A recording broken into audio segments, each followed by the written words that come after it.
بسم اللہ الرحمن الرحیم۔ معزز سامعین السلام علیکم۔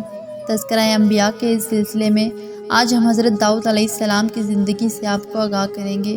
ویڈیو کے آغاز سے پہلے اگر آپ ہمارے چینل پر نئے ہیں تو آپ سے التماس ہے کہ ہمارے اس چینل کو سبسکرائب کر کے ہماری اس کاوش میں ہماری حوصلہ افزائی کریں تاکہ ہم بالخصوص اسلام اور اسلامک ہسٹری کی ویڈیوز آپ تک پہنچا سکیں۔ تو چلیے بڑھتے ہیں آج کی ویڈیو کی طرف۔ آپ کا نسب نامہ اس طرح ہے: داؤد بن عیشا بن عبید بن عابر بن سلمون بن نخشون بن امینازب بن ارم بن حسرون بن فارس بن یہودا بن یعقوب بن اسحاق بن ابراہیم علیہ السلام۔ وہب بن منبع رحمۃ اللہ سے روایت ہے کہ حضرت داؤد علیہ السلام کا قد چھوٹا تھا، آنکھیں نیلی تھیں، بال کم تھے اور دل پاکیزہ تھا۔ جب حضرت داؤد علیہ السلام نے جالوت کو قتل کیا تو آپ کو بنی اسرائیل میں عزت اور ہر دل عزیزی حاصل ہو گئی۔ آخرکار آپ کو بادشاہ بنا دیا گیا۔ اللہ تعالیٰ نے آپ کو نبوت بھی عطا فرمائی۔ اس طرح نبوت اور حکومت ایک ہی فرد میں جمع ہو گئی۔ اس سے پہلے بادشاہ اور قبیلے سے ہوتا تھا اور نبی کسی اور قبیلے سے۔ سورہ بقرہ میں ارشاد باری تعالیٰ ہے: اور داؤد کے ہاتھوں جالوت قتل ہوا، اور اللہ تعالیٰ نے داؤد کو مملکت و حکمت اور جتنا کچھ چاہا علم بھی عطا فرمایا۔ اگر اللہ تعالیٰ بعض لوگوں کو بعض سے دفع نہ کرتا تو زمین میں فساد پھیل جاتا، لیکن اللہ تعالیٰ دنیا والوں پر بڑا فضل و کرم کرنے والا ہے۔ ابن جریر رحمۃ اللہ کہتے ہیں کہ جب جالوت نے طالوت کو دو بدو جنگ کی دعوت دی تو کہا، یا تم میری طرف آؤ یا میں تمہاری طرف آتا ہوں۔ طالوت نے فوج سے کہا، اس کا چیلنج کون قبول کرے گا؟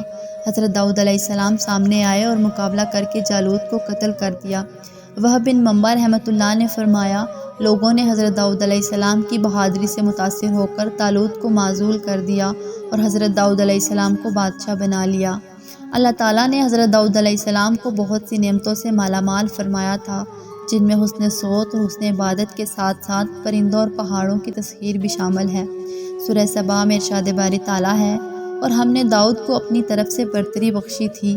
اے پہاڑوں، ان کے ساتھ تسبیح کرو، اور پرندوں کو ان کے ارد گرد جمع کر دیا، اور ان کے لیے ہم نے لوہے کو نرم کر دیا کہ کشادہ زرہیں بناؤ، اور کڑیوں کو اندازے سے جوڑو، اور نیک عمل کرو، جو عمل تم کرتے ہو میں ان کو دیکھنے والا ہوں۔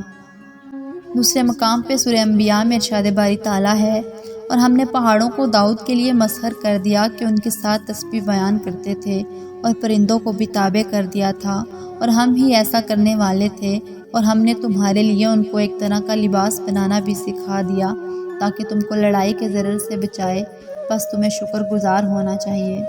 حضرت داؤد علیہ السلام کے ہاتھ میں لوہا نرم ہو جاتا تھا۔ انہیں یہ وصف معجزے کے طور پر عطا کیا گیا تھا۔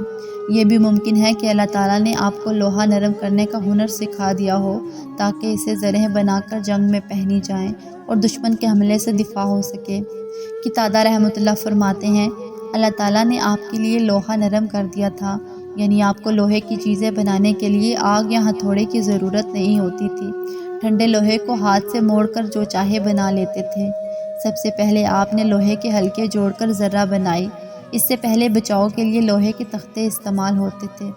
ابن شوذب کا کہنا ہے کہ آپ روزانہ ایک ذرہ بنا لیتے تھے جو 6000 درہم کی بک جاتی تھی۔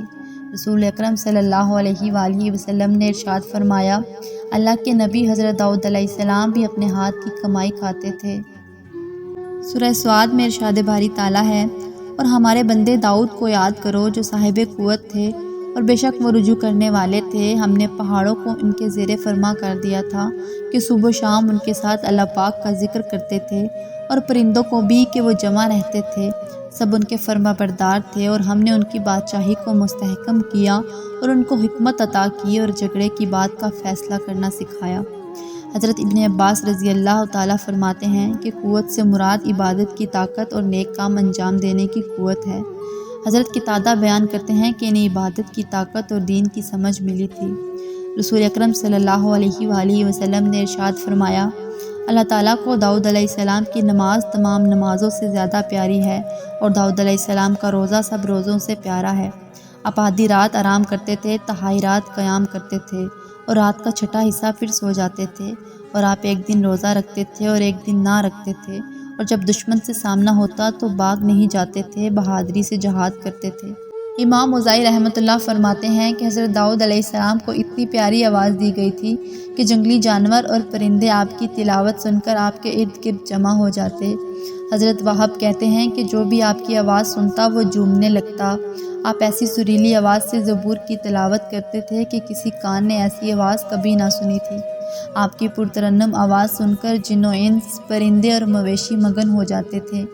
ام المومنین حضرت عائشہ رضی اللہ تعالیٰ عنہا سے روایت ہے کہ رسول اکرم صلی اللہ علیہ وآلہ وسلم نے ابو موسیٰ اشعری رضی اللہ تعالیٰ عنہ کی تلاوت کی آواز سنی تو فرمایا اسے داؤد علیہ السلام کی آواز میں سے حصہ ملا ہے۔ آپ کو یہ خاصیت بھی حاصل تھی کہ بہت تیزی سے تلاوت کر سکتے تھے۔ رسول اکرم صلی اللہ علیہ وآلہ وسلم نے فرمایا داؤد علیہ السلام پر تلاوت آسان کر دی گئی تھی۔ آپ گھوڑے پر کاٹھی ڈالنے کا حکم دیتے اور گھوڑا تیار ہونے سے پہلے زبور پڑھ لیتے اور آپ صرف اپنے ہاتھ کی کمائی کھاتے تھے۔ اللہ تعالیٰ نے زبور آپ علیہ السلام پر نازل فرمائی تھی۔ اللہ تعالیٰ کا ارشاد ہے اور ہم نے داؤد کو زبور عطا فرمائی۔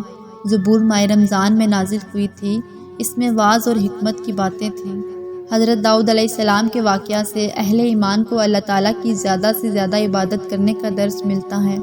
اللہ تعالیٰ مسلمانوں کو اپنے انبیاء کرام کے اسوہ حسنہ پر عمل کرنے کی توفیق عطا فرمائے، آمین۔ اگر آپ کو یہ ویڈیو اچھی لگی ہو تو اسے لائک کریں، شیئر کریں اور اس طرح کی مزید ویڈیوز حاصل کرنے کے لیے ہمارے چینل کو سبسکرائب کریں۔ جزاک اللہ ثم جزاک اللہ۔